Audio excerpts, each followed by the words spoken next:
আসসালামু আলাইকুম, সবাই কেমন আছেন? আলহামদুলিল্লাহ, আপনাদের দোয়ায় আমরা ভালো আছি। আজ শনিবার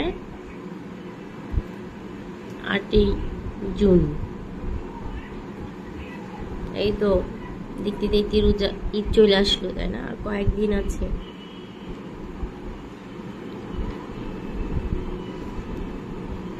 আমি আজকে সকাল থেকে খুব বেশি শরীরটা ভালো না, তো সকালবেলার খাবার খাচ্ছি আর ভাবলাম আপনাদের সাথে একটু শেয়ার করি। ডিম ভাজি আর ভাত। আচ্ছা, ঠিক আছে, ভালো থাকেন, আবার পরে দেখা হবে। তবে আজকে খুব বেশি ভালো নেই, আজকে শরীরটা একটু খারাপ, মানে অনেক উইক লাগতেছে। শুয়েছিলাম, ভাবলাম শুয়ে থাকলে চলবে না, আমাদের মেয়েদের তো শুয়ে থাকলে চলে না, কারণ যতই অসুস্থ থাকি না কেন আমাদের কাজ করতেই হবে, তাই না? আর আমার কাজ না করলে এমনি খুব বেশি ভালো লাগে না, কাজ করতে অনেক বেশি ভালো লাগে, বরং শুয়ে থাকলেই শরীরটা কেমন খারাপ লাগে বেশি। তো ভাবলাম শুয়ে থেকে একটু কাজ করি, আপনাদের সাথে একটু কথা বলি, ভালো লাগবে। তাহলে এমনি একা একা লাগতেছিল অনেক, আর বোরিং লাগতেছিল প্রচন্ড। আর আমার তো শুয়ে থেকে লাভ নেই, আমার দুইটা বাচ্চা আছে, ওদের দেখতে হবে, ওদের একটা কেয়ার করতে হবে। আর প্রচন্ড ধুলা পড়ে আছে, প্রতিদিন ক্লিন করি আমি, তারপরও কেন এরকম হয় আমি বলতে পারবো না। এত ময়লা হয়, দেখে মনে হচ্ছে যে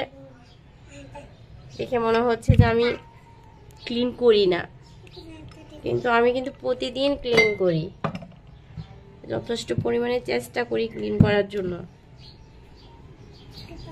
তারপরেও এত ময়লা কোথায় থেকে আসে আল্লাহ মাবুদ জানে, আমি নিজেও জানি না।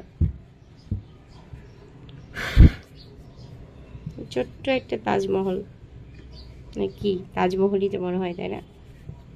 বলতে পারছি না, জিনিসটা আমার খুব প্রিয়, আমার অনেক ভালো লাগে। আমার এই ছোট ছোট জিনিস কিন্তু অনেক ভালো লাগে। আর বিশেষ করে ঘর সাজাইতে, ঘর পরিষ্কার করতে, ঘরের কাজ করতে আমার ভীষণ ভীষণ ভীষণ ভালো লাগে। বরং আমি অসুস্থ থাকলে মনে হয় আমি যদি এখন কাজ করি তাহলে হয়তো আমি সুস্থ হয়ে যাব, তাই মনে হয়। আমি একটু ক্লিন করে ফেলেছি। আর সত্যি কথা, এটা আসলে ঘর বাড়ি যদি ক্লিন থাকে তাহলে দেখবেন আপনি অসুস্থ থাকলেও কিন্তু অনেক শরীরটা অনেক ফ্রেশ লাগে এবং মনটাও ভালো থাকে, তাই না? আচ্ছা, ঠিক আছে, তো এই পর্যন্ত, আবার একটু পর আবার কিছু শেয়ার করব। একটু চলে আসলাম আজকে দুপুরে হালকা, এই তো এটা বলে পুঁই শাক, আলু আর বেশি করে পেঁয়াজ দিয়ে একটা চচ্চড়ির মতন, মানে একটু হালকা হালকা ঝোল। আর একটু চিকেন দিয়ে আর আলু দিয়ে এমনি ভুনা ভুনা করেছি। ওই যে আমার ছোট আম্মুর জন্য একটু চিকেন, অনেক রকমের সবজি, কারণ যেদিন আমরা একটু সবজি একটু কম খাওয়া হয় সেদিন ওর জন্য আমি একটু খিচুড়ি করি সবজি দিয়ে, বেশি করে সবজি করে ওকে খাওয়াইতে চেষ্টা করি, কারণ দেখা যাচ্ছে যে সবজি না খেলে হয় না বাচ্চাদের।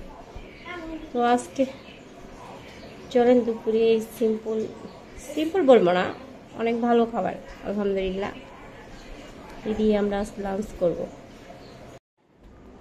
বিছানা থেকে ওইটা সব গুছিয়ে ফেলছি, যতটুকু পারছি গুছাইছি, আর পাচ্ছি না এতটুকু এইভাবে সব গুছাইয়ে নিছি। আর বারান্দায় প্রচুর কাপড় আছে, কালকে পর্দা ধোয়া হয়েছিল, এখনো তুলাই হয় নাই, আরও অনেক পর্দা আছে, এটা কাচতে হবে। আজকে আমার শরীর ভালো ছিল না জন্য আমি ভিজাইতেও পারিনি। আর ওহি খেতে বসেছে, ওহি লাঞ্চ করতেছে। এই রুমও আমি গুছিয়ে ফেলেছি, এখন শুধু আমি গোসল করব, তারপরে নুজাই ফাঁকে খাওয়াবো। আর এই রুমের হাল বেহাল, এই রুম আপনাদের দেখাতে চাচ্ছি না। এই রুমের অবস্থা খুবই করুণ, করুণ বললেও করুণ। কারণ এটা এই রুমটা টোটালি ওদের খেলার জন্য, জাস্ট শুধু খেলবে আর টেলিভিশন দেখবে আর এই যে অঙ্কন করবে। অঙ্কন প্রতিযোগিতায় কে প্রথম হইতে পারে সেটার উপরে নির্ভর করে এই ওয়ালের। পরে আবার দেখা হচ্ছে। এই তো আমি লাঞ্চ করতে বসে পড়েছি। আমি লাঞ্চ করে তারপরে নিজের ফাঁকে খাওয়াবো।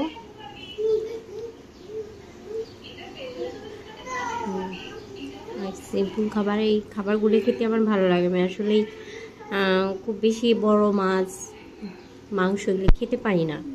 ছোট মাছটা আমি খেতে একটু ভালোবাসি।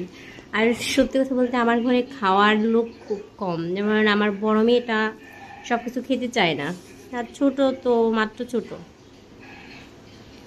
আমার চা রান্না করি আমারই খেতে হয়, যেন অল্প অল্প করে রান্না করে অল্পই খেয়ে শেষ করি। তো আপনারাও লাঞ্চ করেন, পরে আবার দেখা হবে। যদি আমার ভিডিওটা ভালো লাগে তাহলে সাবস্ক্রাইব করে দিয়েন, একটা লাইক দিয়েন। আর যদি কোনো ভুল ত্রুটি থাকে তাহলে কমেন্টে আমাকে জানিয়ে দিবেন। আসসালামু আলাইকুম। আজ রাখি, ভালো থাকেন, সুস্থ থাকেন। আল্লাহ যদি তাই ইনশাআল্লাহ আবার পুনরায় পরের দিন দেখা হবে।